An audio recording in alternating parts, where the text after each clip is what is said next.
Hello and welcome to the recording journey. Marty Helly here, sitting behind the mic again for episode number 29. If you've listened to any of the previous episodes, you already know the recording journey is a community of singers, musicians, songwriters, mixing engineers, music producers, everything in between. Basically a great place to hang out if you like making music, recording, and mixing.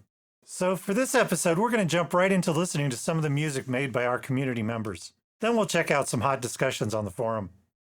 So first up, I'm going to Election Returns 1972 by Jay Elvove. I asked Jay why he wanted to resurrect a song written over 50 years ago about the day after Richard Nixon won his second term in a landslide. And here's what Jay had to say. During the late spring, I began listening to old recordings I'd made back in the late 70s.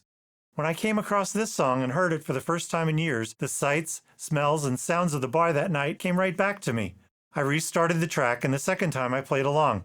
I enjoyed doing that, especially being tripped up by the different time signatures. It goes in 6/4, 4/4, 2/4, and there's a single measure of 3/4 early on in the last verse.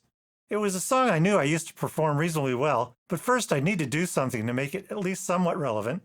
Over the course of a couple weeks, I tightened up the lyrics, added some details, made a few minor melodic changes. Lastly, and most significantly, I wound up adding 2 brand new bridge sections. The first bridge arrangement is an orchestral fanfare. The second consists of a piccolo, flute, kick drum, and snare. In both, the various instruments play snippets from the Star-Spangled Banner, and the trumpets end the second bridge with taps. Many thanks to TRJ members Wayne Pearson for his blues-infused harp, Brad Elias, Gina Lamonte, and Mary Sarah on background vocals, and a big thanks to Nick Hamilton for his patience shepherding me through the process. It included more iterations of the track than I suspect anyone should ever have to listen to. I'm pretty sure most everything in the song happened as described, but after all this time, and after all the alcohol imbibed that evening, I couldn't swear to it. So here's Jay Elvove with his song, Election Returns 1972.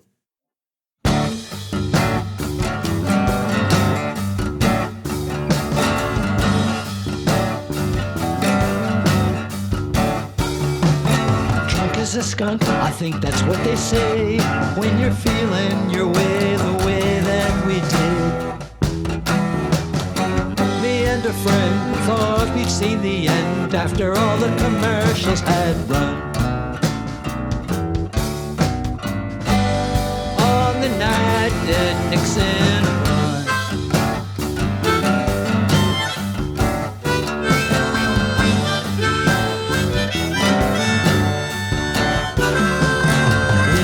we might spend that election night watching all the returns come in a bar.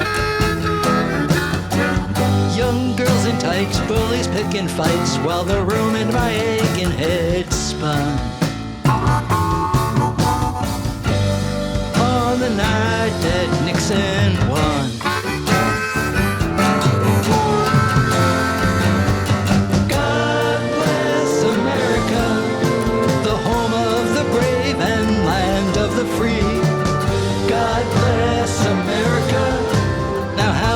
shedding some grace on me.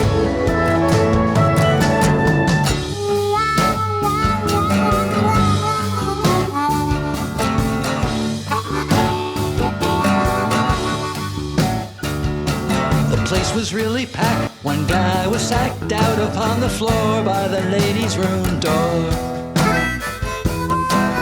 He found no cause to join the applause like everybody else had just done. On the night that Nixon won,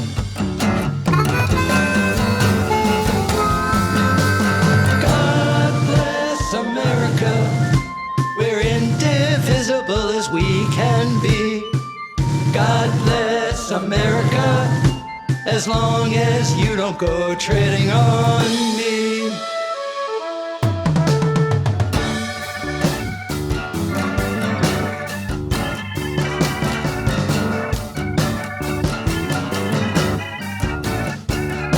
They called my friend a pinko when he threw his drink, half drunk at the television screen. Then Then came a shout to get the hell out from a good old boy holding a gun. On the night that Nixon won, the next 4 years are gonna be decidedly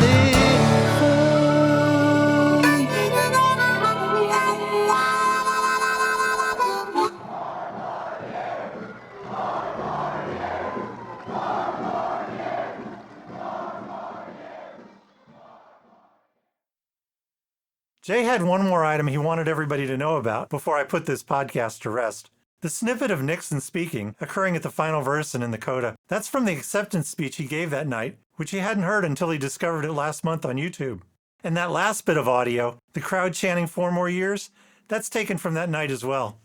The original chant began prior to Nixon starting to speak, but Jay felt like putting it at the end seemed to work just fine.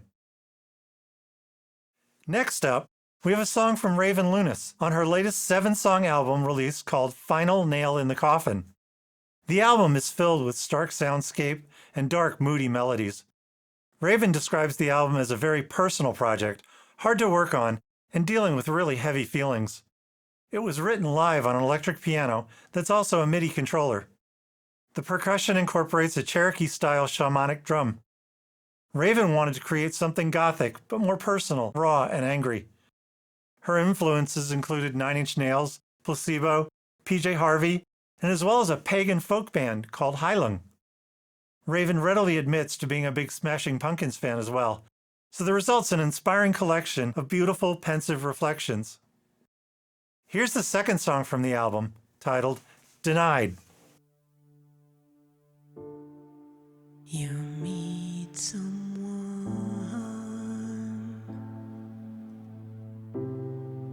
a masquerade,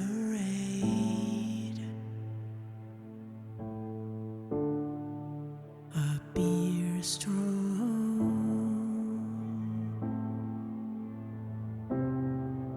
it's all in vain.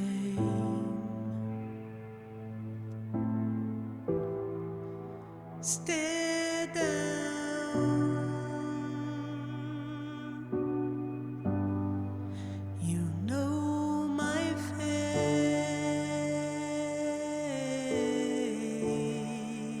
face. Don't go.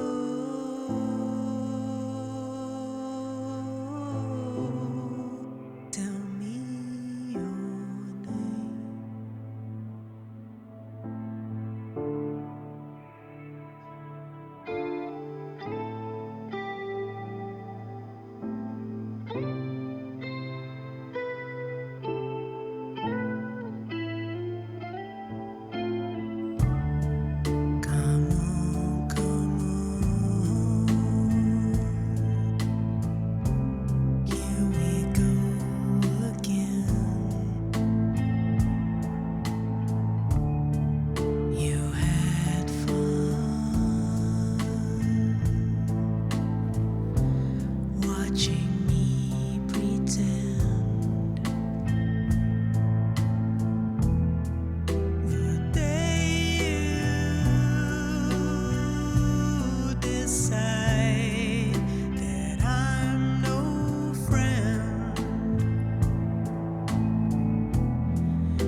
our final song in this listening segment, I've got something a little more uplifting. This song is a collaboration between L.A. Waters and Chris Aitkins. Chris posted some raw static mixes of this song back in the beginning of October for feedback from forum members. It's been great to watch the song progress into this final form. Chris indicated we should blame all the good stuff on Papa Ginseng, since his mix advice and special sauce were crucial to completing the project. Chris also pointed out musicianship is not dead, as there was no rhythm correction required on Julie's piano performance to get it so tight with the guitar. So here's L.A. Waters' song, Believe Again, featuring Chris Aitkins.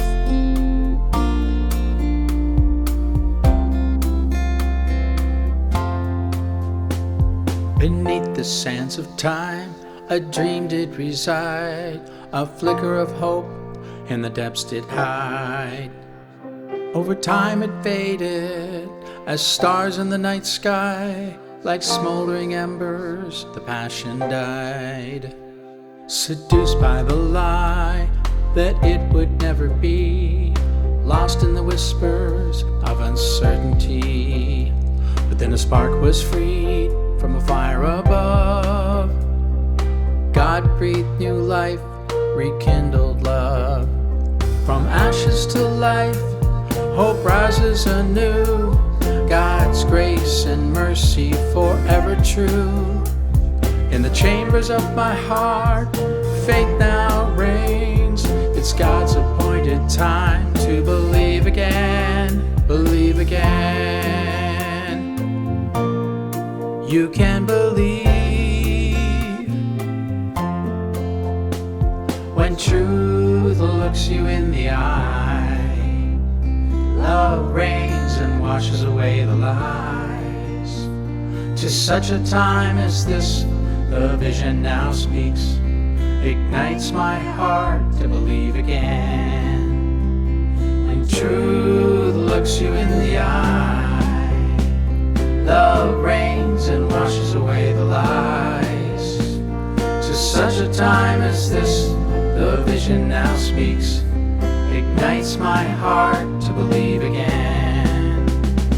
You took your bellows to the flame that had died, the fire that once burned inside. You breathed in new life, my hope was revived. The dream that was dead now come alive. From ashes to life, hope rises anew. God's grace and mercy forever true. In the chambers of my heart, faith now reigns. It's God's appointed time to believe again, believe again. You can believe again. You can believe, again. I want to thank Jay, Raven, and Chris for letting me share those with you. That concludes my listening segment for this episode, and there's been a lot going on in the forum. With recent developments in AI tools and their impact on the production of music, there are multiple threads with hundreds of comments as our members explore the possibilities and debate the ethics. We're trying to keep up with the legal implications, navigate the impact on creators, and the creative process.